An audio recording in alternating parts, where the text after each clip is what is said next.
Politicians from both parties are sounding the alarm bell on the opioid epidemic. But America's drug problem goes far deeper than prescription painkillers. We will analyze how and why the U.S. became a nation of drug addicts. Then, Frank J. Flemming joins to talk about his new novel, Sidequest, in Realms Ungoogled and conservative satire writ large. I'm Michael Knowles, and this is The Michael Knowles Show.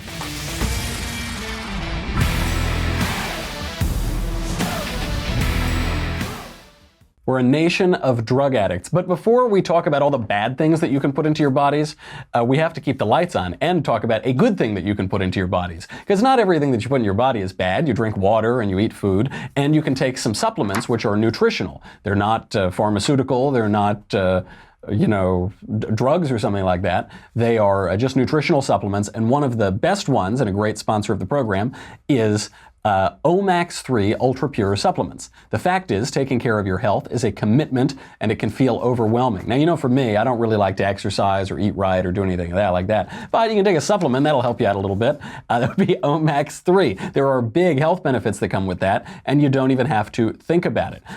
It is the purest way to get all of these daily omega-3s, Omax 3 Ultra Pure, because you're going to do something. If you're going to do it, why not do it right? So it's the purest option. Sometimes with these supplements you get the fish burps because it's fish oil, so you get it doesn't taste very good. It's not good. You don't want that. There are many omega-3s on the market. This is the purest, most concentrated one. You will not get fish burps. Omega-3s are great at alleviating joint pain, muscle soreness. They can improve focus and memory, boost cardiovascular health, and more. It just makes sense to take it. Omax Ultra Pure is 93% pure omega-3 fatty acids. So there's this test you can do. It's the freezer test. You put omega-3s, these little capsules, in the freezer, and most of the store brands, they'll all get cloudy and gross when you take them out. But Omax 3 is so pure that you don't need to worry about that. It'll still be basically clear. Omax 3 comes with a 60-day money-back guarantee, so you will have plenty of time to try it and really feel the Omax difference. Right now, go to tryomax.com/covfefe, C-O-V-F-E-F-E, and get a box of Omax 3 Ultra Pure for free. That is tryomax.com/covfefe, C-O-V-F-E-F-E, to get your free box of Omax 3. That is tryomax.com/covfefe. Terms and conditions apply. They always do in this life, but they're really good. Okay, now to the bad things that you can put in your bodies. We're a nation of drug addicts. We are a nation of drug addicts. Politicians talk about this all the time. Here's just a quick little montage. But if we don't get tough on the drug dealers, we're wasting our time. Just remember that. We're wasting our time. As you all know from personal experience, families, communities, and citizens across our country are currently dealing with the worst drug crisis in American history. I now have 5 family friends who have lost their adult children to opioid overdose. And so in some of these states that have been hit hard with the opioid and fentanyl epidemic. Again, we need funding for opioid epidemic. The president talked about that. Show us the money. They're actually all right. Even Nancy Pelosi and Hillary Clinton, chokes me to get that out of my throat, but they are all right. There's this awful opioid epidemic that's going on. Nancy, though, she says, show us the money, show us the money. Nancy, you are a member of Congress. That is where legislation begins. That's where funding bills are supposed to originate. So I don't know, you do the money, Nancy. A little frustrating with her, but they're absolutely right. Now we say that the White House does everything. Congress used to have some power, but now it's the White House does everything. But at the very least, everybody is concerned about this because it's a huge issue. Now, opioids, we use that term. That includes opiates. That's the older term, morphine. Now it also includes synthetics like hydrocodone, oxycodone, fentanyl, codeine, painkillers. We just used to call them painkillers. And they're right about this. Every single day, 115 Americans die from overdosing on opioids, on all of these things. The statistics are staggering here. In 2015, and the situation has gotten worse since 2015, but just in 2015, 2 million people in the U.S. suffered from substance abuse disorders from opioid painkillers. Another nearly 600,000 suffered from heroin addiction. There was a little overlap there because they're so similar. Between 21 and 30% of people who are prescribed opioids misuse them. So there's this problem of prescription. You go in and these things are prescribed very loosely. They're obviously overprescribed. But then 21 to 30% of people who get the prescription, just of the people who get the prescription, misuse it. Of those people, 8 to 12% develop a disorder. Of all the people who are prescribed opioids, 4 to 6% of people who misuse the prescription painkillers then start using heroin. These are huge numbers. 80% of heroin users actually began from opioids. They first used prescription opioids and then they moved on to heroin. Opioid overdoses increased a full 30% between July 2016 and September 2017 in 45 states. In basically a year, you're looking at a 30% increase. This is massive. 1 year. Midwestern states, the rest of the country is a walk in the park compared to the Midwest. Midwest saw an increase of 70% over that time. Large cities saw an increase of 54% in 16 states, same exact period of time. Those are huge numbers. You can't ignore them. But the drug problem in America isn't just opioids. We're focusing on that. It is the most bizarre spike just within a year or so. But there's a lot that's going on. Even use marijuana, the old Haitian oregano. Marijuana use has sharply increased in the United States in the last few years. Now you might think, well, Michael, there's a time and a place for everything, and that's college. Sure. And you might say, well, we're legalizing it everywhere. It's being destigmatized. It's probably because of all this legislation. That would be common sense, but it would be wrong. There's a new study in addiction in the journal Addiction that shows that this isn't because of legalization. The spike in pot use has nothing to do with these laws.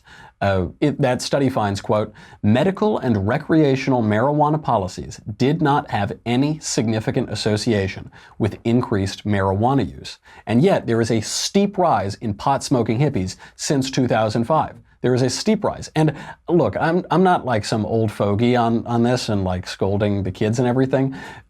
Sometimes libertarians and conservatives are asked, what do you think about marijuana legalization? And my answer is always the same. I oppose it. Not because of the legislation itself, I don't really care, but because of the people who really want it legalized.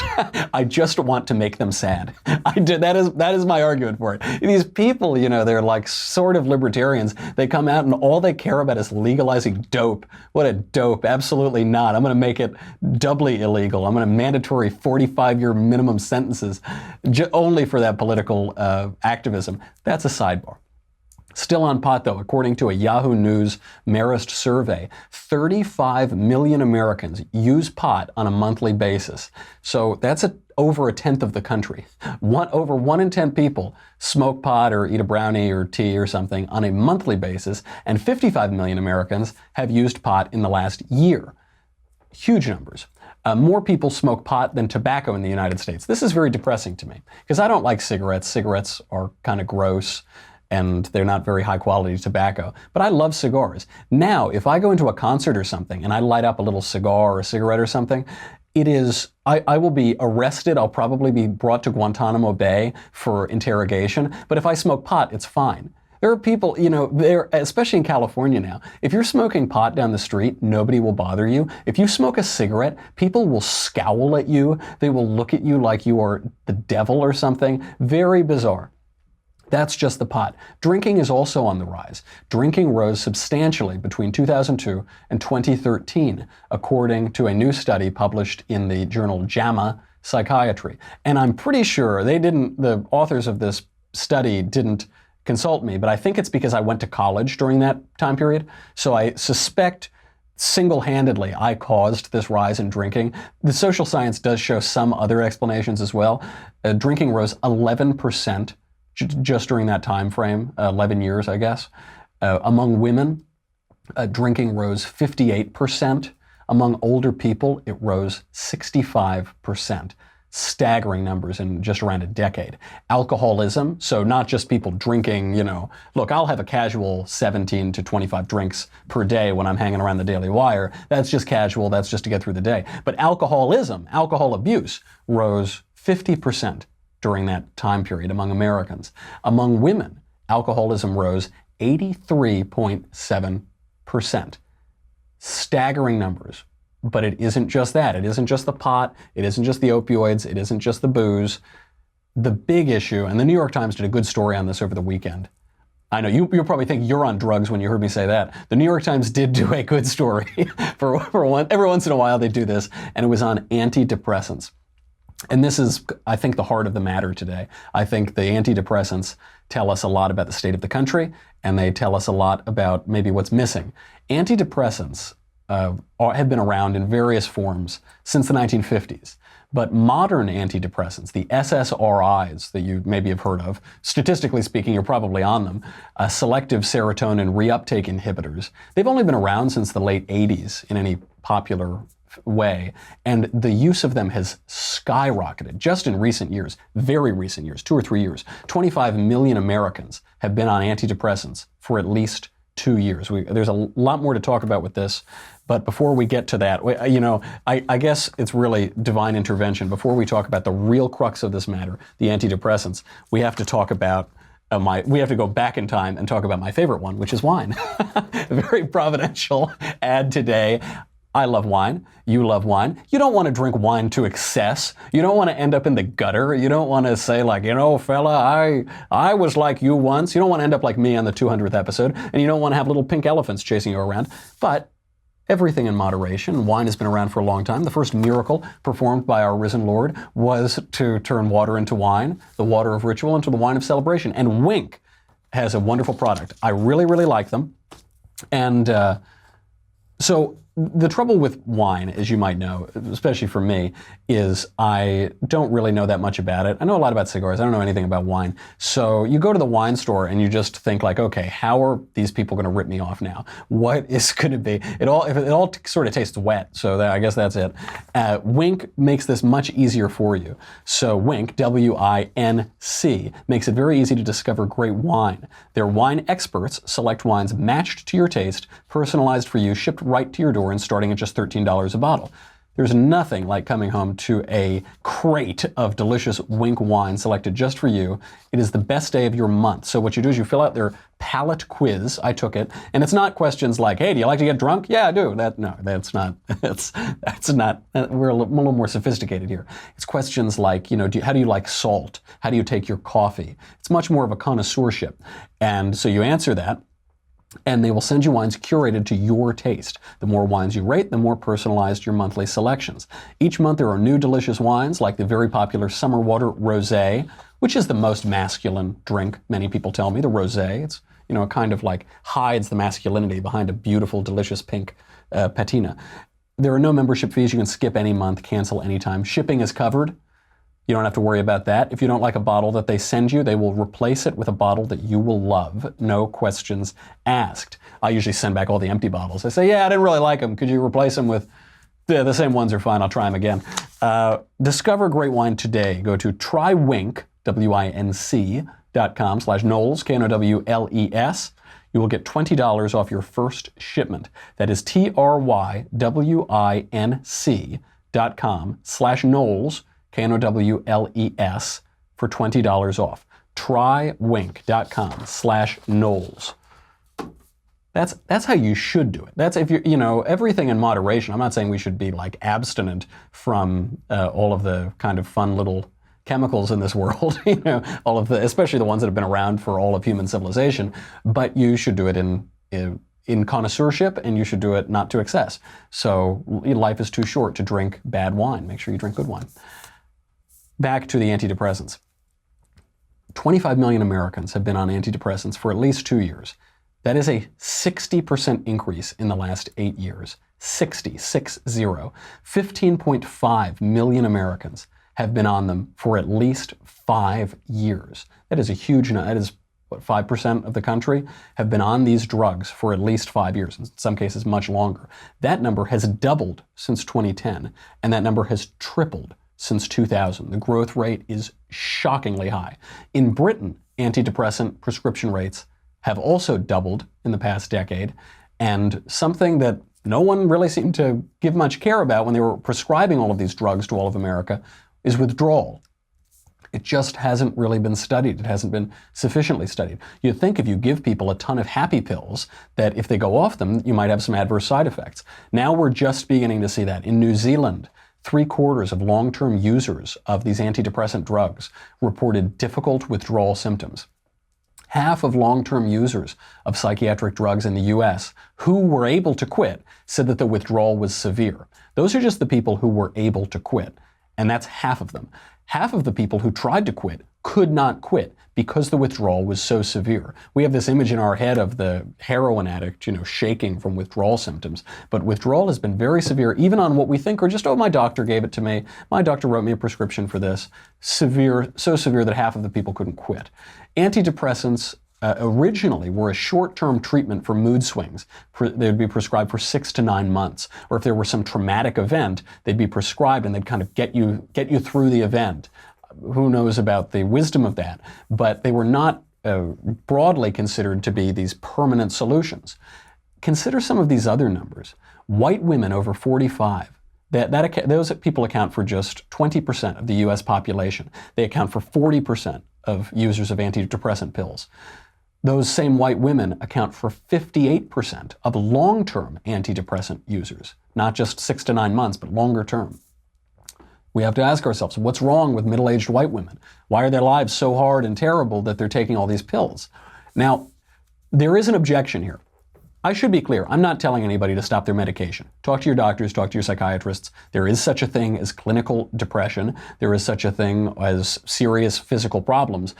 I'm not saying get off your happy pills, but it seems quite clear from the numbers that these are being vastly overprescribed. And there might be other explanations for this. The one objection, you say, okay, well, everybody's on these happy pills now, but maybe that's a good thing. Maybe that's a good thing. Maybe it's helping people not be depressed or help them live better lives or whatever.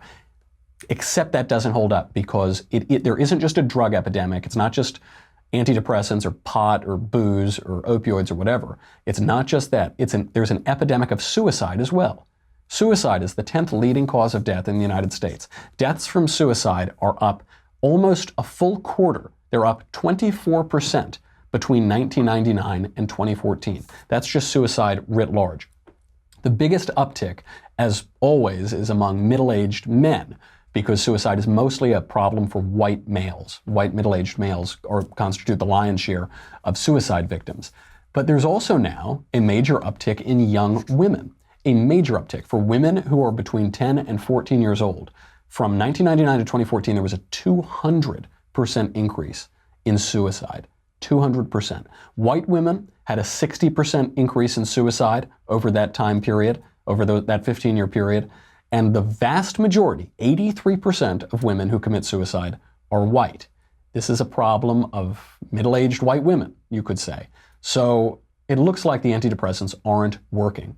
The demographics taking the antidepressants at the highly increased rates are the same ones that are killing themselves at very increased rates. Obviously, something isn't working. What's the problem? What is wrong with all of these demographics, but particularly these women who are killing themselves at increased rates and taking antidepressant drugs at increased rates? It seems to me the problem here is philosophical, not psychological. Karl Marx said that religion is the opiate of the masses, or religion is the opium of the people. The full quote is longer than that. Religion is the sigh of the oppressed creature, the heart of a heartless world, the soul of soulless conditions. It is the opium of the people. Religion might be the opium of the people, but when religion isn't the opium of the people, opium is the opium of the people. That's what we're seeing. That's what we're seeing around us right now. We're seeing it with antidepressants, we're seeing it with booze, we're seeing it with pot, and we're seeing it literally with opium and opiates again. Why is that? What Marx is mocking religion. He's saying this is just a crutch for a heartless world, a soulless world. But what if the world isn't heartless? And what if it isn't soulless? What if the world does have heart? What if you can take heart? What if the world does have a soul? What if you have a soul? The issue here is the problem of suffering. Suffering isn't going to go away. Communism tried to fix suffering. It tried to perfect human nature. It tried to eliminate this problem of evil and this problem of suffering from reality. And what did it do? It increased the suffering and it multiplied the evil, God knows how manyfold. It increased it incredibly. It was the bloodiest century in history. Until the modern era, people understood this. They accepted suffering.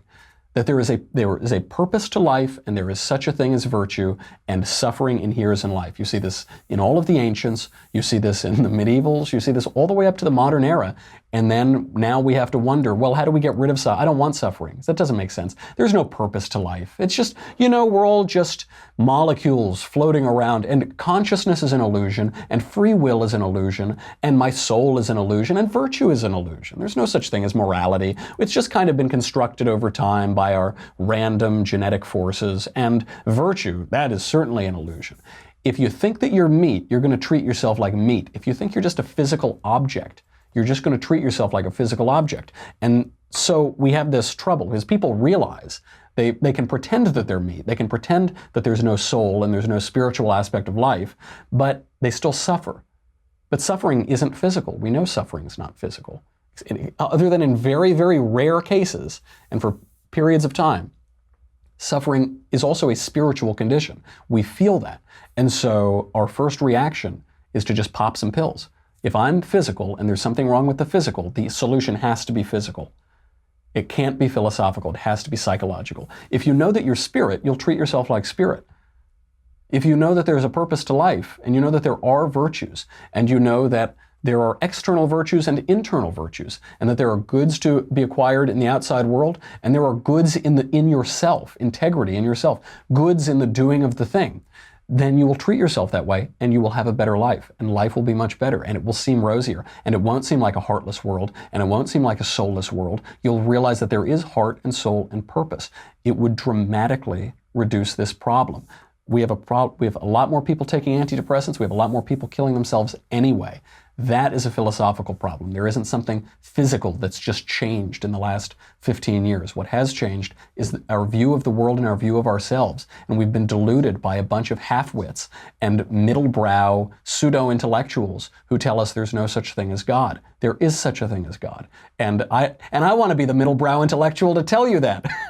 I want to be the middle-brow pseudo-intellectual to let you know that, because it's ridiculous. That fad is finally passing among literary and intellectual and publishing circles, and I hope it passes in the popular culture as well, because we're seeing the wake of that awful spiritual and literary and philosophical phenomenon.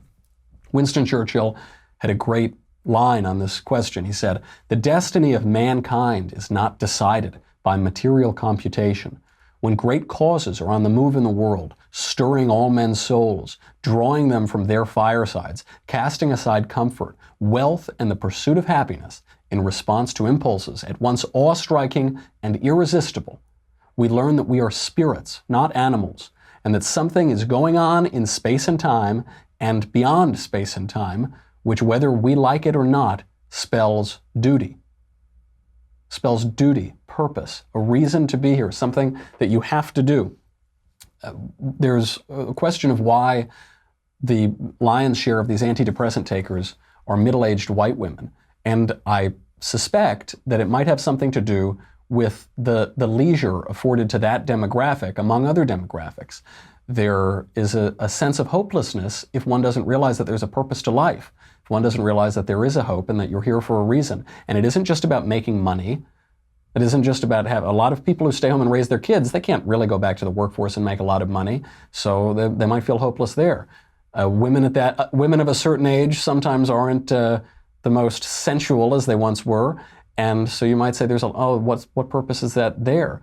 They're not raising kids anymore. A lot of the kids are out of the house at that point. They say, what is my purpose? What am I here for? I've checked all of the boxes that I was supposed to do, and there's no God, and there's no soul, and there's no purpose. So I'm just here. But that isn't the case. That's a delusion.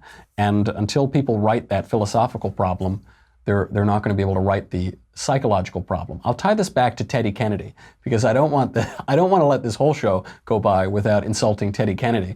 But it does tie in a little bit, which is that I saw the movie Chappaquiddick over the weekend. It's excellent. Go see it. It's absolutely honest in its portrayal. It's made by lefty filmmakers. It's not made by conservatives. Nevertheless, it's pretty brutal. I explain why I think it was able to be made at this point. I explained that on Drew's show today, so you can go over there. I also wrote a review about it on the Daily Wire.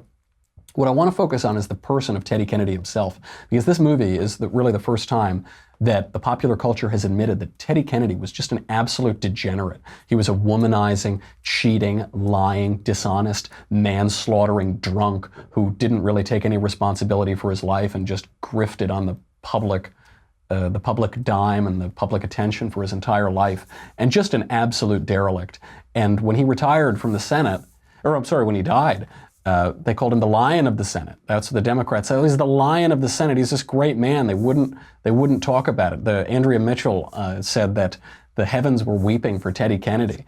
Now we're getting the real story. And it's interesting to look at him because the Kennedys so debased American politics. They stole the 1960 election. They were just the things that JFK did with his interns all around the White House and appointing, all of these questionable people to positions. And Ted Kennedy, obviously, he didn't have the integrity to resign after he killed that poor girl. He kept going. He played the victim. He wore a bogus neck brace, and yet people saw him turning his neck. So it was all just about him. Me. How do I rise to power? Teddy Kennedy, as a public figure, was a man without virtue. He didn't practice the virtues. He wasn't temperate. He wasn't just. He just didn't have them. He was cowardly. He just did not exhibit any integrity. And that has fed through all the way up through Clinton and into the present political situation where you see politicians on both sides of the aisle being a little bit more open and a little bit more craven about that. That's the world without virtue. That's the world where we're just all meat and we're all just in it to win for ourselves. And I don't know, maybe it's providential timing. Hopefully this can be a turning point. We say, oh, I don't really like that. We carried water for that big, fat, drunken, lecherous lout for 50 years, and maybe we should stop that. What would happen if we don't do that? What if we don't pretend that Teddy Kennedy is anything better than a degenerate? Maybe we could get people who are generates. Get people who are actually decent and people with integrity or more integrity. That's some hope to leave it on. But the question is virtue. And that's, I think, at the heart of all of this. All right, we've got to talk a little bit about comedy, but I got to say goodbye to Facebook and YouTube, don't I? Terrible. Because we got to talk to an excellent guest coming up, Frank. And before we do that, it is here, our next episode of The Conversation. That episode will be tomorrow, April 10th at 5:30 Eastern, 2:30 Pacific. If you haven't already joined the Conversation series, it is our monthly Q&A hosted by Alicia Krause, where we answer any and all questions from politics to the personal. And I'm a feminist man, so the politics is the personal. This month's episode features our very own Andrew Klavan. It will stream live on the Daily Wire's Facebook and YouTube pages. The episode will be free for everyone to watch, but only subscribers can ask the questions. To ask questions as a subscriber, log into our website, dailywire.com, head over to the Conversation page to watch the live stream. After that, just start typing into the Daily Wire chat box where Drew will answer questions as they come in for an entire hour. Once again, subscribe to get your questions answered by Andrew Klavan on Tuesday, April 10th at 5:30 p.m. Eastern, 2:30 p.m. Pacific, and join the conversation. You have to be a member to do that. That's why you've got to join. If you're at thedailywire.com right now, thank you very much. You keep the lights on. Many are called, but few are chosen. Everybody gets to listen, but only subscribers get to ask the questions. You get your mailbag questions in. You get me, you get the Andrew Klavan Show, you get the Ben Shapiro Show, blah, blah, blah. Here it is. I got to tell you, I barely got out of that movie theater alive when I saw Chappaquiddick. I went in there, I thought, oh, this will just be some lefty film and they'll make him look nice. Thankfully, I carried a life raft with me so I could sail out on the salty and delicious leftist tears that filled the entire theater. I should have just brought my leftist tears tumbler. This is the only FDA-approved device and vessel for those salty, delicious leftist tears. Go to dailywire.com right now. We'll be right back.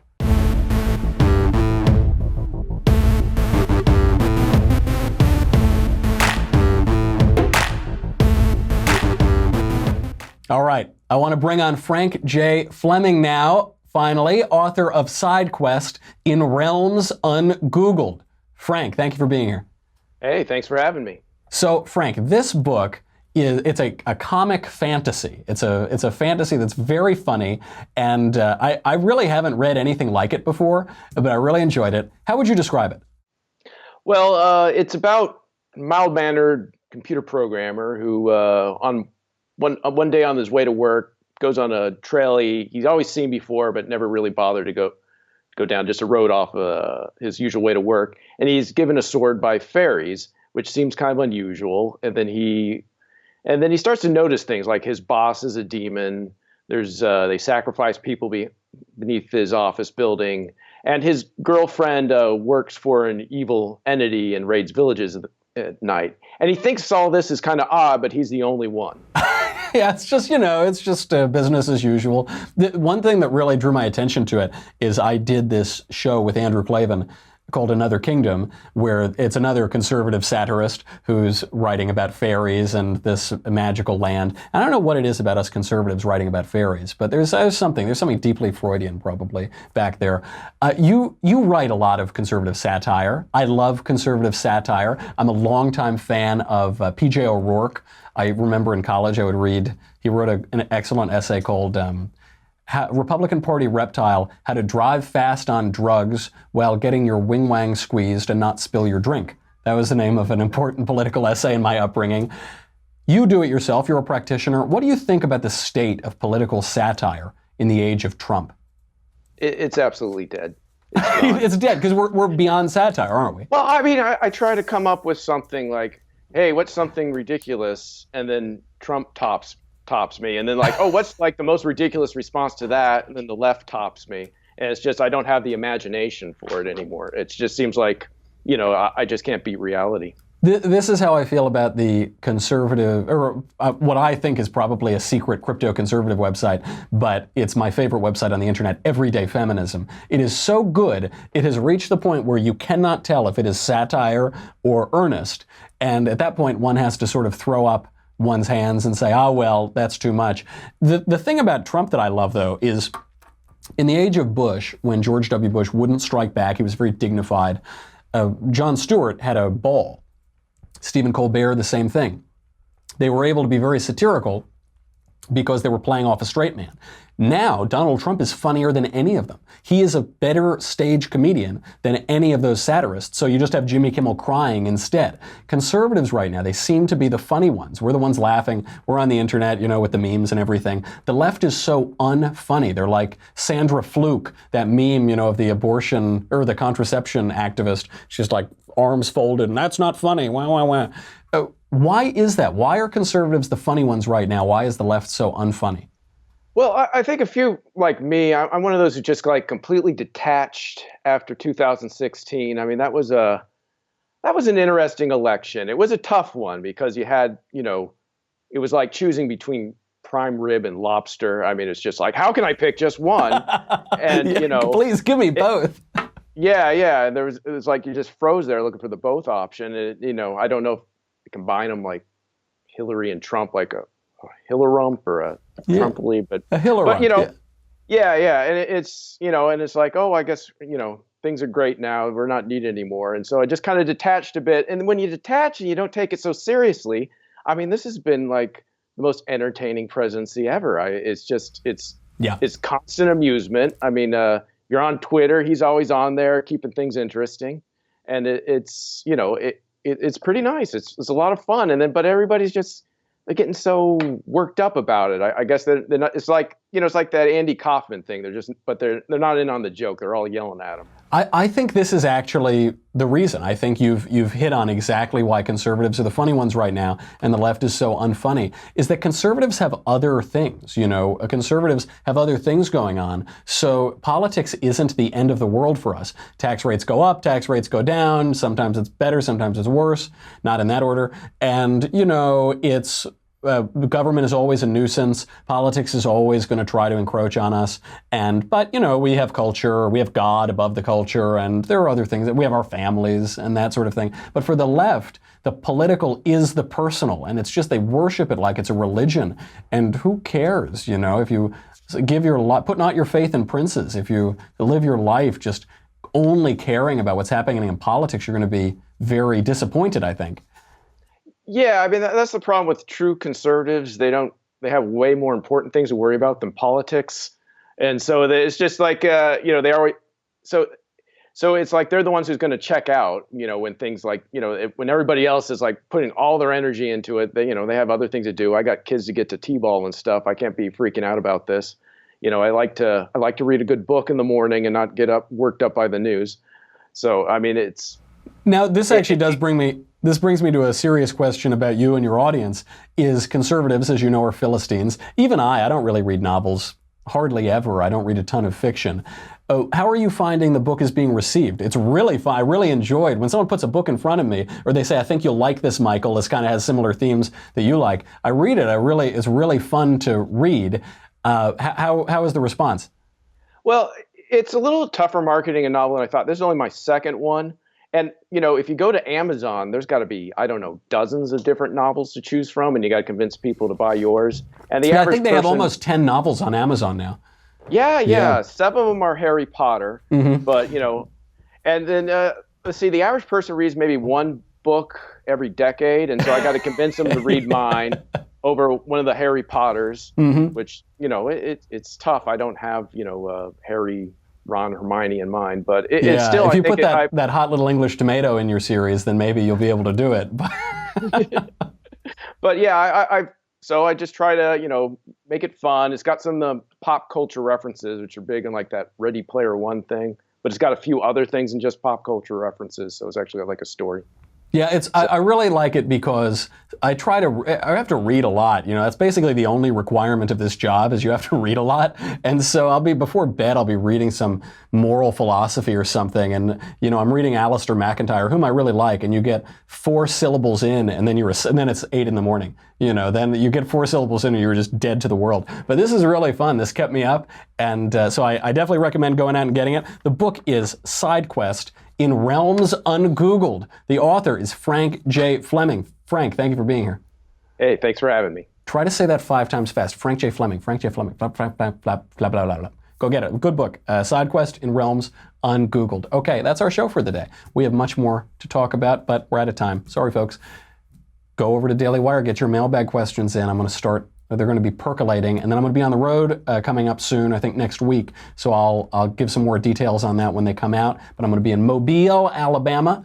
I believe it's April 17th to visit the Alabama Policy Institute and give a talk there. So if you are so inclined and you're in the area, you're hanging around Mobile, go over there, and I think tickets are still available on the Alabama Policy Institute website. Okay, I'm Michael Knowles. This is The Michael Knowles Show. I'll see you tomorrow.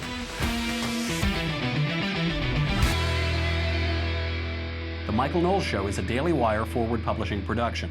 Executive producer, Jeremy Boring. Senior producer, Jonathan Hay. Supervising producer, Mathis Glover. Our technical producer is Austin Stevens. Edited by Alex Zingaro. Audio is mixed by Mike Coromina. Hair and makeup is by Jesua Olvera. Copyright Forward Publishing 2018.